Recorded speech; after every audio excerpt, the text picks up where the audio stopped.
ایک دن ایک سائل بڑی امیدیں لے کر حضرت نظام الدین اولیاء رحمۃ اللہ علیہ کے پاس آیا۔ حضرت کے پاس اس وقت سوائے اللہ کے نام کے کچھ نہ تھا۔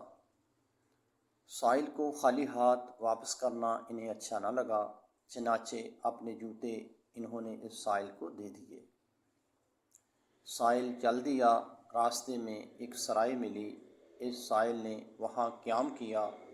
اس وقت امیر و خسرو تجارت کر کے لوٹ رہے تھے۔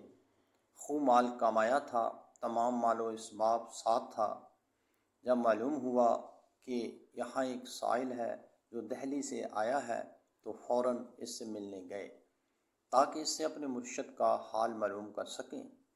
اس نے اپنی محرومی کی داستان سنائی۔ امیر خسرو تڑپ اٹھے، کہنے لگے یہ جوتے مجھے دے دو اور بدلے میں یہ تمام مال و اسباب لے لو۔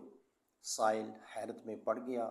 انہوں نے اپنا سب کچھ اسے دے دیا اور حضرت کے جوتے کو اپنے سر پر رکھ کر دہلی پہنچ گئے۔